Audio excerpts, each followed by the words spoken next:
On the 41st day of the siege, Private Timo Rein will give his last ration to a hungry girl he has never seen before.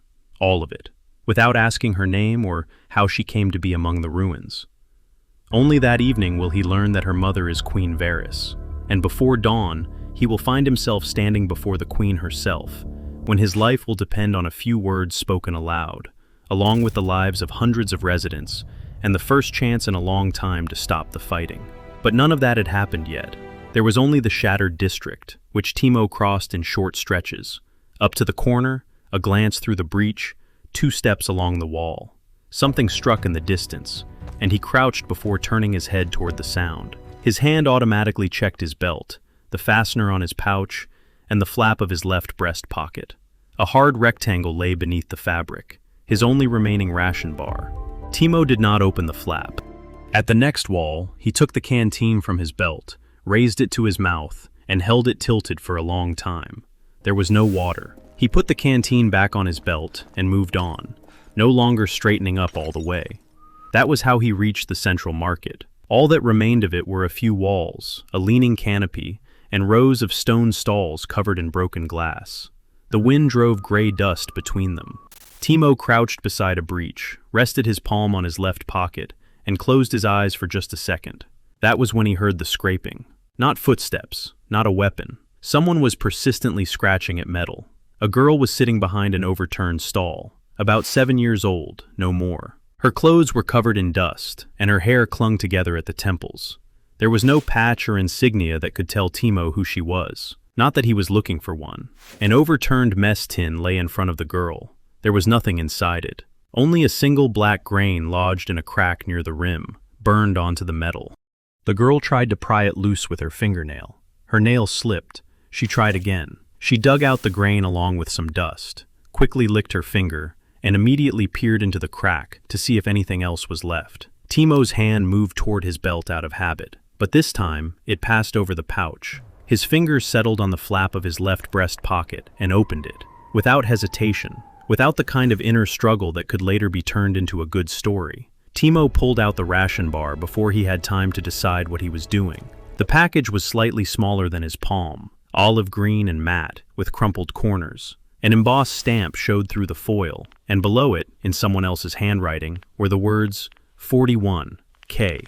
Timo had never known why the quartermasters marked the rations in pen. Now he did not even look at the writing. The girl looked up only when his shadow covered the mess tin. Timo held out the ration bar. She did not take it. First she looked at the package, then at his pocket, then back at the package.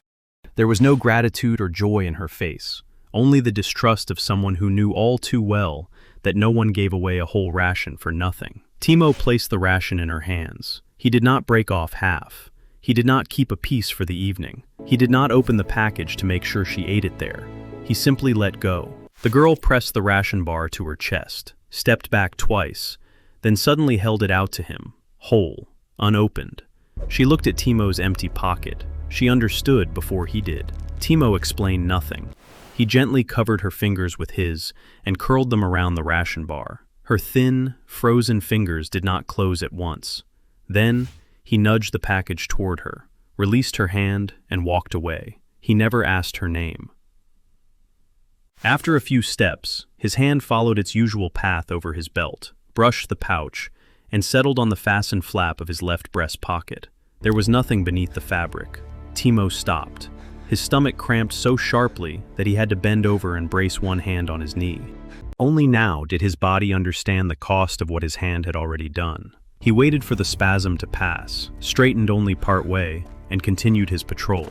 The girl watched him until he disappeared behind a wall. Then she moved farther away, sat between 2 shattered stalls, and caught the pull strip along the short edge of the package with her fingernail. The strip stuck. The girl pulled harder, tore her nail, put the finger in her mouth, then tried again. At last the foil gave with a soft pop.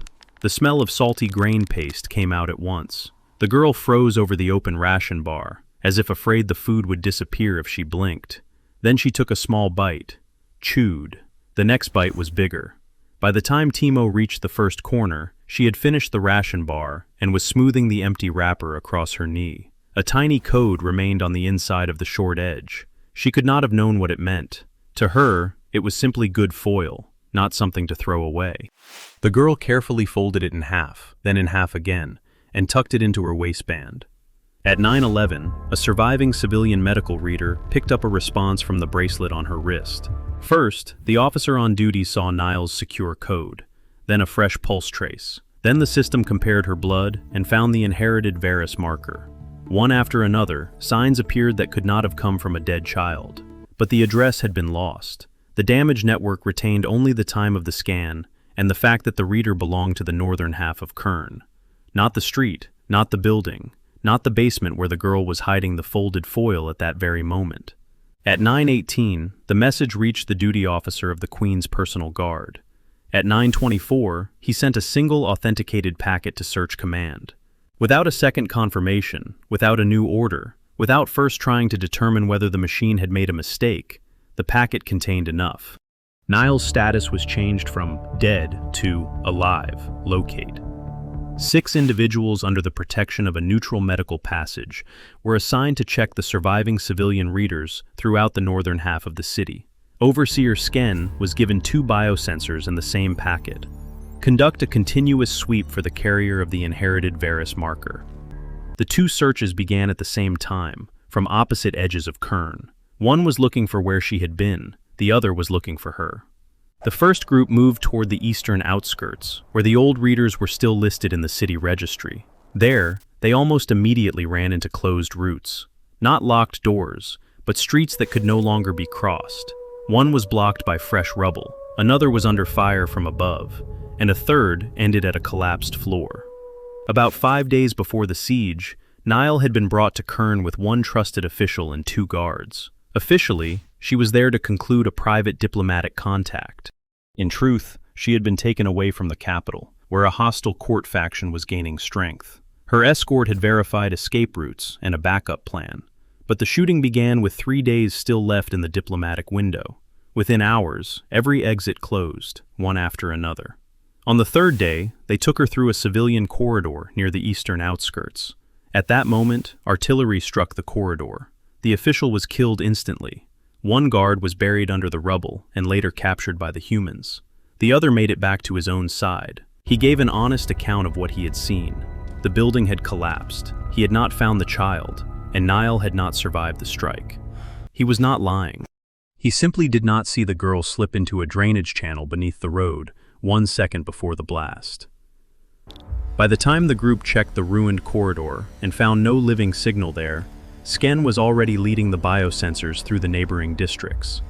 The devices passed empty houses, while Niall's trace remained somewhere within the northern half of Kern, with no fixed point for them to turn toward. Beneath the road, she lay pressed against the concrete, her arms covering her head. She had practiced that movement from the moment they set out.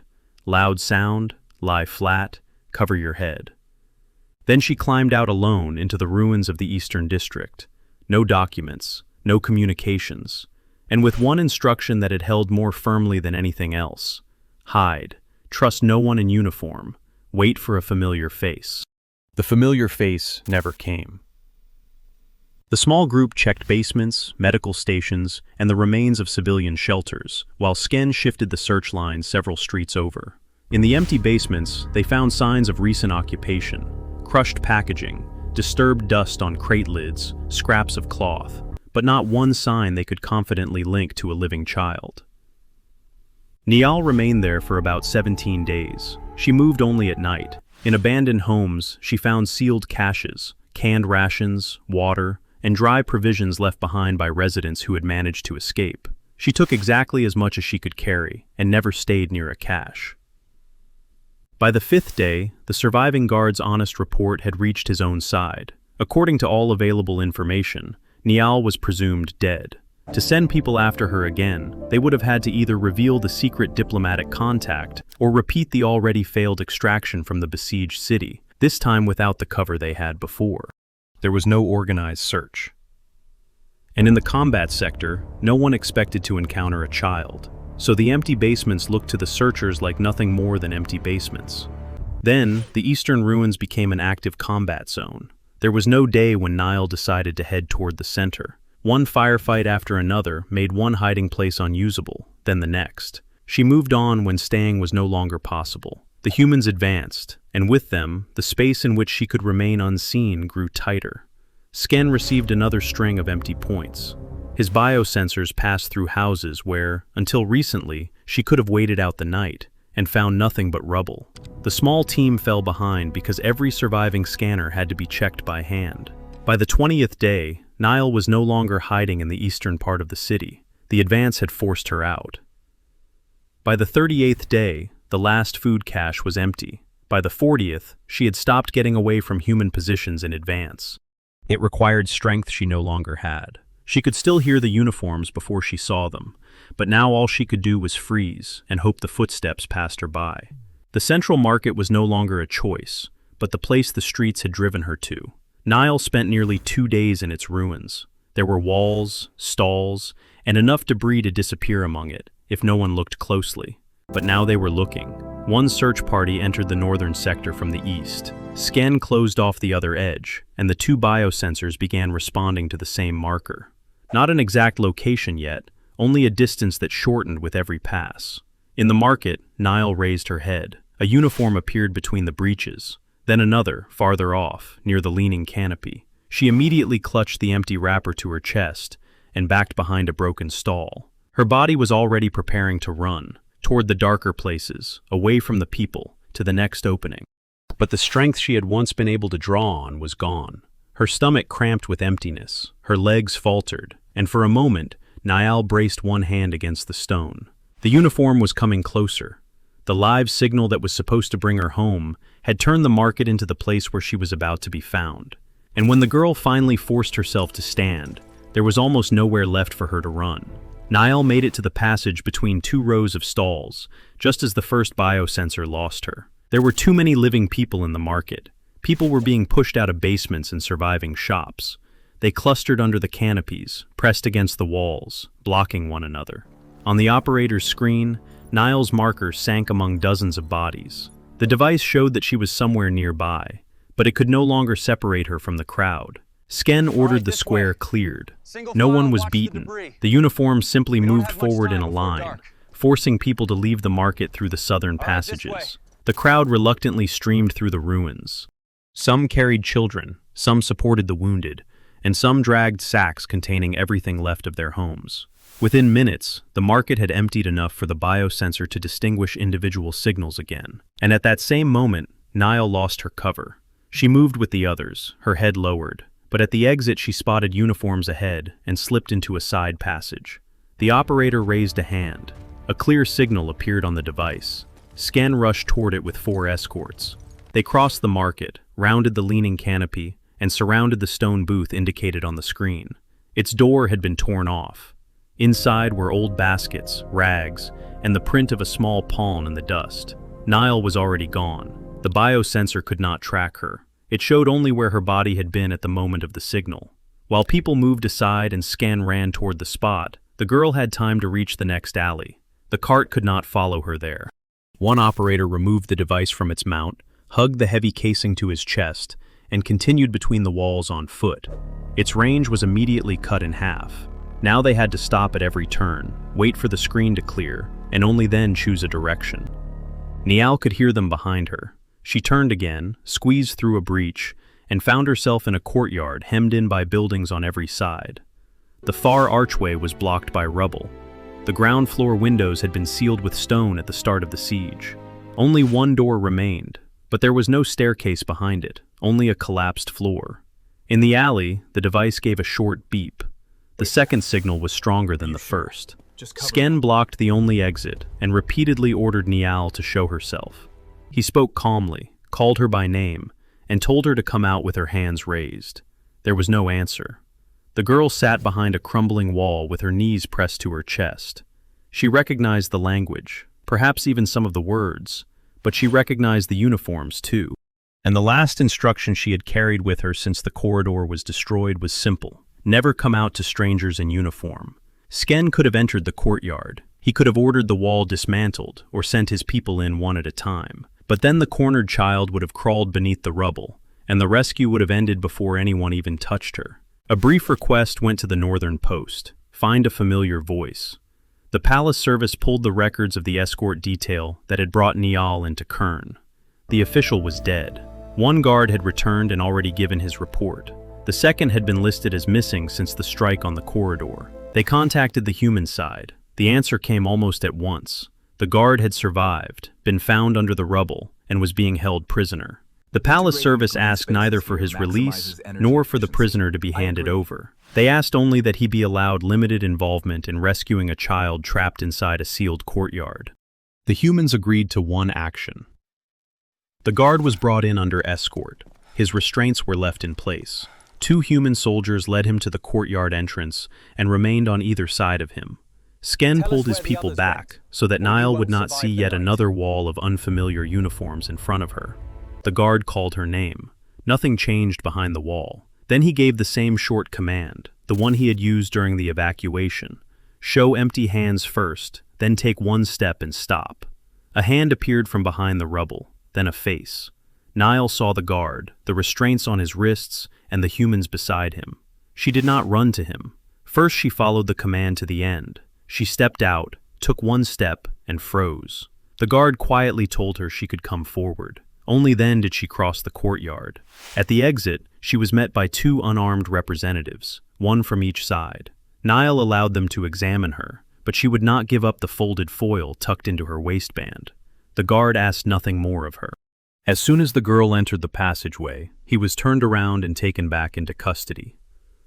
Niall was taken to the northern post under the same joint clearance. There, the duty officer noticed the foil she was still clutching in her fist. They did not take the wrapper by force. They showed her their empty hands and waited until she placed it on the table herself. They unfolded the short edge, opened the seam, and found a single-use code inside. Capital K 30417782 capital T H E.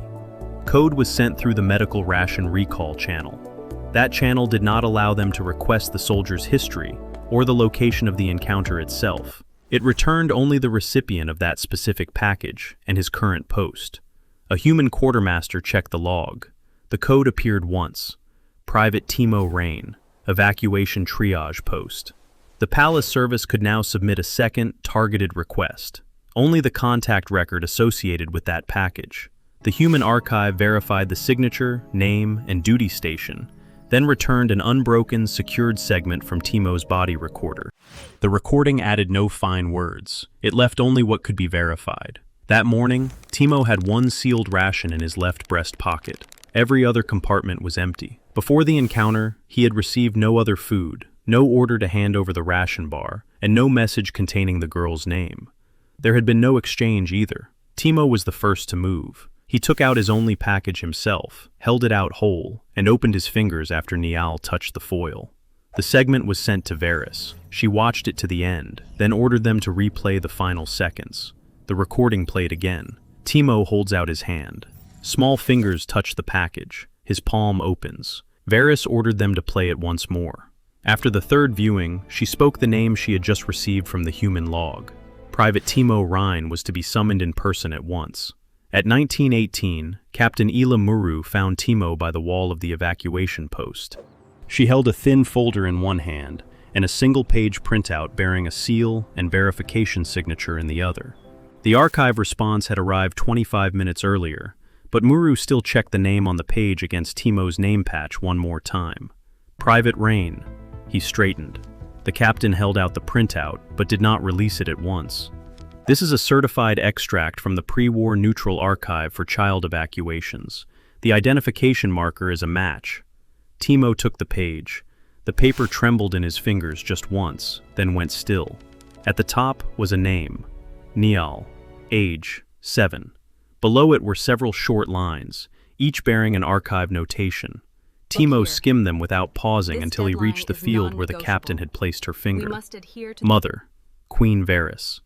The girl from the market, Muru said. The one you gave your ration to. She's her daughter.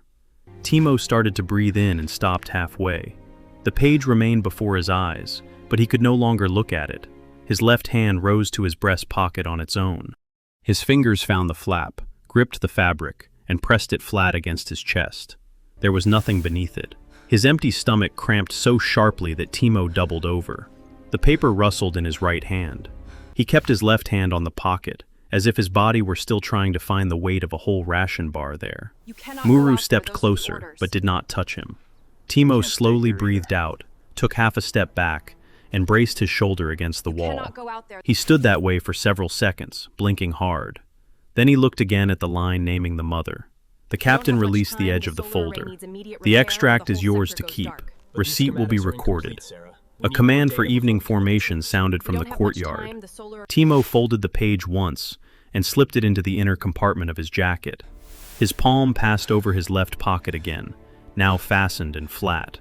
The next cramp was weaker than the first. He pushed away from the wall with his shoulder and went out to join the company. The soldiers formed two uneven ranks.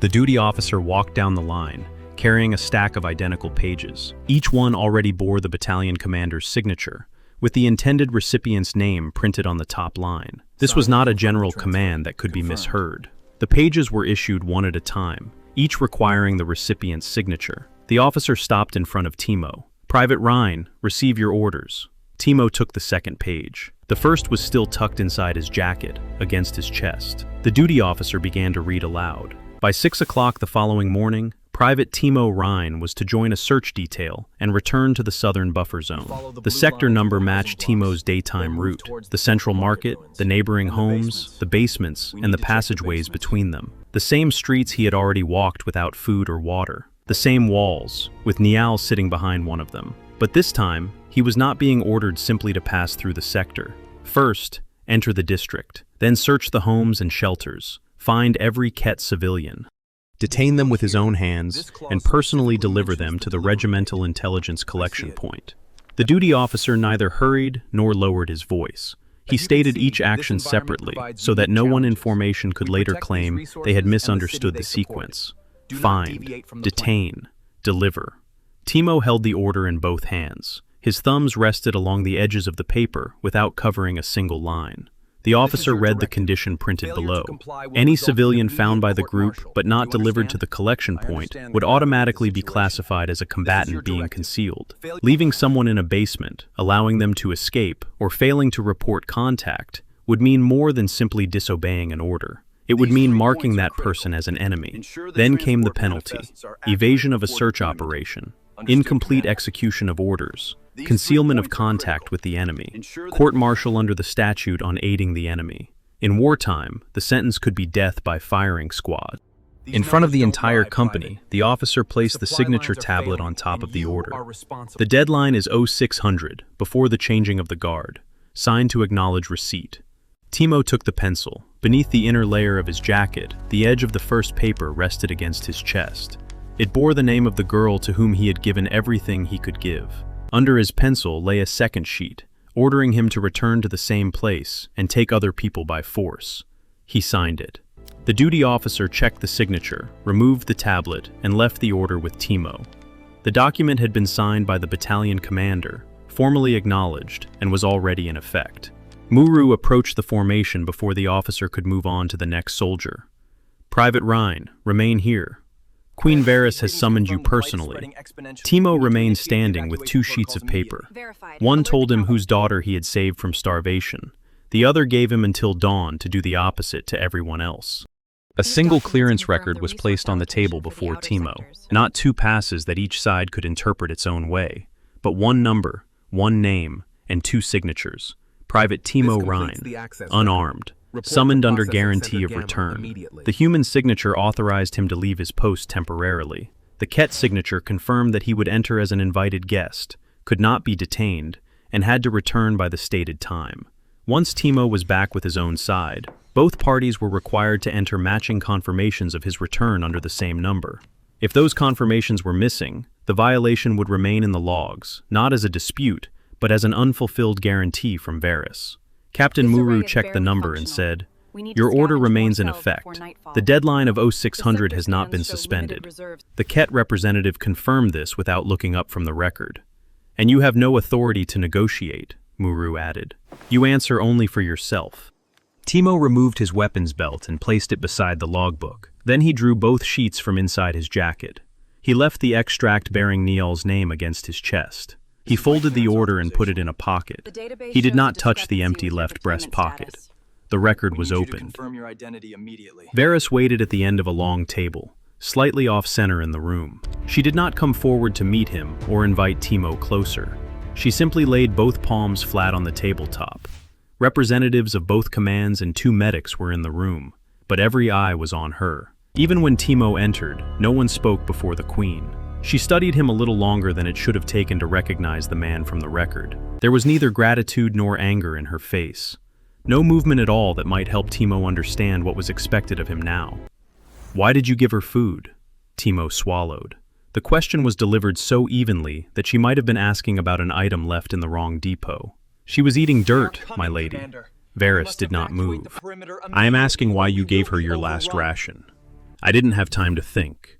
The secondary fingers along the edges of her hands curled slightly inward. For a moment, it seemed she would leave them that way. Then Veris straightened them and pressed them to the table again. "Repeat that last part." Timo repeated, "I didn't have time to think." For 2 seconds, she made no sound, and no one in the room tried to fill the silence. Then Veris turned her head toward the human representatives. "Your units will begin searching the southern sector before dawn. My civilians are still there. Rein knows the streets he walked today. He will identify the shelters and lead an armed unit through them. My forces will reach those people before yours do." Captain Muru looked at Timo, but gave him no hint of what to say. The clearance record protected him from captivity. It did not protect him from his own orders. "I don't know all the shelters," Timo said. "Name the ones you do know." The market was before him again. Not the girl beside the empty pot, but the doors he had passed, the stairways leading down, the gaps between houses. Places where someone might be waiting out the shelling, hoping no uniform would stop nearby. "No." One of the Veris officers leaned forward. Veris did not even look at him. The officer stopped on his own. "You have been ordered to find these people," she said. "If my soldiers enter first, they will remain alive. I will not give up the shelters. Then you will lead a unit along your route. Its commander will decide which buildings to enter." Timo felt the edge of the order through the fabric of his pocket. "I will not lead soldiers." This time Veris held his gaze even longer. She did not raise her voice. "Until 6 in the morning, your orders require you to search for and detain these people. You could be shot for evading the search or concealing contact. I know. And yet you would leave my civilians to face a human search." Timo shook his head. "I cannot decide for them, not in favor of your soldiers or ours. Unless a person chooses to come out, I will not help." Veris lifted one palm from the table. "You just decided for them." "No. I decided what I would not do myself." That was the end of his answer. Timo did not know how to bring hundreds of people out of their cellars, while 2 armies held each other at gunpoint. He did not know who would believe an announcement, who would be too afraid, or who would even be able to walk that far. And so he added nothing that might sound like a promise made on behalf of people he had never asked. The human representative opened the folder in front of him. "Even if the private gives us the addresses, removing people by force will not be considered voluntary. And your promise not to detain them cannot be verified until they are already in your hands." "My word is not enough?" Veris asked. "Not for a starving city under fire." "Neither is ours." The Veris officer asked, "Then what would you consider enough?" It was not the commander who answered, but an elderly medic standing by the wall. "An action first. Something the residents can see and verify. Something that cannot be taken back even if no one comes out of the shelters." Veris turned her gaze to him. The medic paused, then continued. "Announcements can be posted only at the water points. No going from house to house. Those who can walk come out on their own. No one escorts them from their doors or records where they came from." "And the wounded?" Veris asked. A second medic pulled a blank sheet of paper toward him. "The address of someone bedridden can only be provided by a civilian who has already come out of their own free will. A mixed pair goes to the house, 1 medic from each side, both unarmed. They stop at the threshold and ask aloud for permission to enter. Permission from someone who may be unconscious? Silence does not count as consent. Then he stays there. Yes." The short word struck harder than an argument would have. The medic made no attempt to soften the rule. If the person can answer for himself, the pair first asks permission to enter. Once inside, they ask separately whether he agrees to receive treatment and be evacuated. A refusal at any stage stops them. If the person cannot answer, they do not cross the threshold. Veris placed her palm on the table again. And after I meet your condition, will you guarantee that the civilians come out? No, the human representative said. No one in the room moved. Repeat that last part, Veris demanded. There will be no guarantee that anyone comes out. Even after your concession, no resident will be required to leave their shelter. And Private Rein will not be given the right to speak for them. Veris slowly turned her gaze to Timo. So you are asking me to pay first, without knowing whether even one person will accept the path being offered. Timo did not answer at once. I am not asking anything of you, my lady. I have no such right. But without this, you will not provide the addresses. I will not. You will not lead my soldiers. I will not. And you will not help anyone who has not personally consented. Yes. Now the three limits no longer sounded like a rescue plan in that room. They had merely closed off every way people could be saved against their will. One of Veris's aides leaned toward her and quietly confirmed that immediate action was possible. There were several options, but each one was irreversible. One would give the enemy an advantage that could never be taken back. Another would undermine Veris's own authority. A third would strip away her safeguard in case the human side broke the agreement. Veris listened without lifting her palms from the table. This time, her secondary fingers curled inward again, and she made no attempt to straighten them. Even if I accept the cost, she said, Rein will return under the same order? Muru answered. Until the human command revokes it in a separate decision, yes. And if no one comes out? The terms remain unchanged. If one person comes out, the others will still owe him nothing. Veris fell silent. Timo was escorted out under the same record number. His weapon was returned only after they checked his name and the unarmed designation. The human log recorded his return. The Ket log closed the protected clearance at the same time. Veris's guarantee was honored to the letter. Timo was not detained. The order in his pocket remained in force. There was less and less time left until 6 in the morning. Veris remained at the head of the table, her palms laid flat before her. The entire room waited within her silence. Veris made her decision 9 minutes later.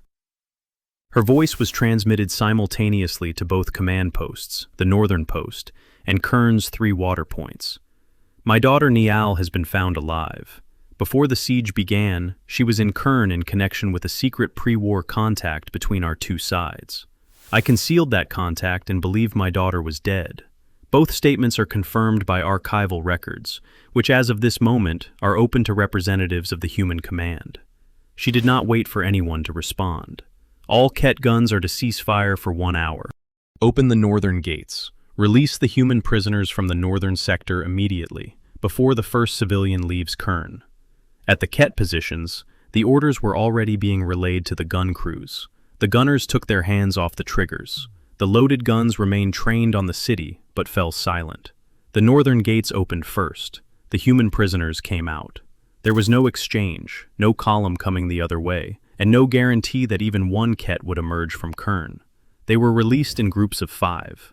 At the gates, only their names were checked, their restraints were removed, and they were directed across the empty strip toward the human post. Timo stood behind the barrier, counting groups instead of people. He lost count after the 4th. Some could walk on their own. 2 were carried on folded cloaks. One man reached the human side and looked back, as though he still expected someone to shout after him. The gates behind him did not close.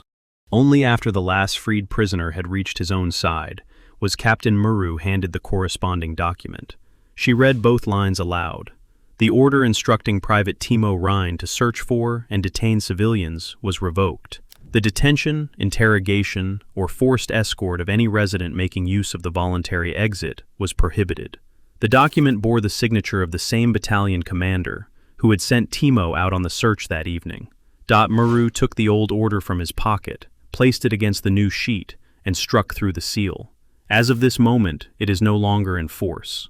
Timo looked at the signature split by the line for another second. Then he was sent to the water points. At the old market hall, no one assembled the residents by command. They were already gathered around the 3 taps that still had running water. A communal pot stood over the fire. For the third day, they had been boiling down what remained of a dog that had died on the 38th day of the siege.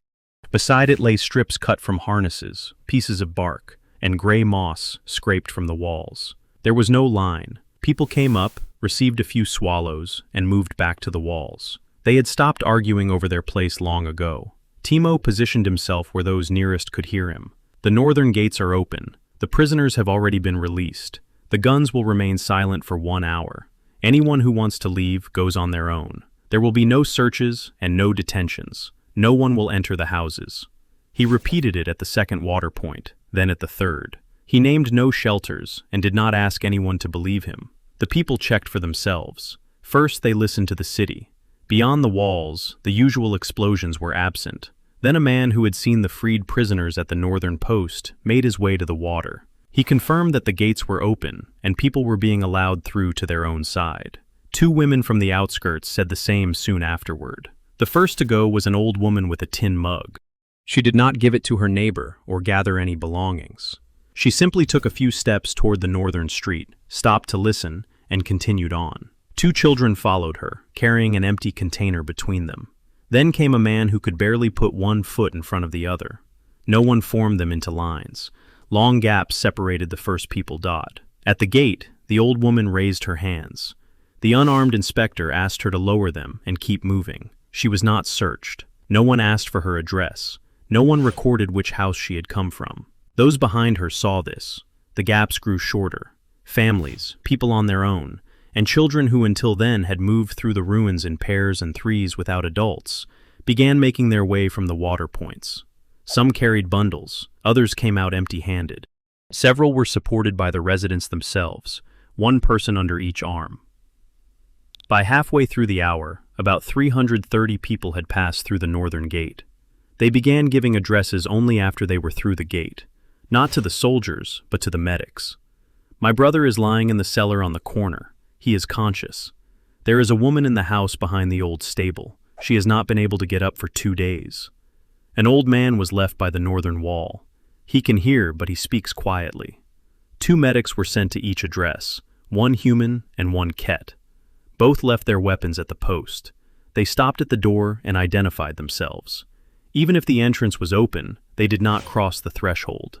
"We have come to offer help. May we come in?" They had to wait for an answer. Sometimes a brief "yes" came from the darkness. Then the medics went in, found the bedridden person, and asked again whether they consented to receive help and leave through the northern gate. 18 people answered for themselves. Only after that second consent were they lifted onto stretchers. In one house, a woman said she would stay. The medics left and closed the door as she had asked. No one answered from another cellar. The human medic repeated the question 3 times. The ket stood beside him, without touching the door. Then they both returned to the street. The silence gave them no right to take another step. At the northern gate, 2 streams moved toward each other. The freed prisoners headed for the human positions. The residents of Kern passed through the open gates. The stretchers were carried slowly, and people on both sides stepped aside without bringing either stream to a halt. Timo saw kneel beside the post itself. She approached alone, stopped in front of him, and opened her hand. The ration wrapper lay on her palm. It was no longer folded into a small square, but smoothed flat, with white lines along the creases. Timo took it. Neil waited until his fingers closed around it, then returned to Veris. Neither she nor Timo said anything. 7 minutes remained in the promised hour, when both sides received their reports. All prisoners had been released. The gates had remained open. There had been no detentions. Not 1 pair of medics had entered without an answer. The ket guns had not fired a single shot. 2 new signatures were placed on the document. The ceasefire was extended for another 6 hours, while representatives of both sides remained at the negotiating table. At 5:59, Timo stood by the northern post, clutching the smooth ration wrapper in his palm. On the distant fortification stood the gun whose morning barrage he had been expecting for hours. 6 o'clock came. The gun crew received new orders. The gun did not fire.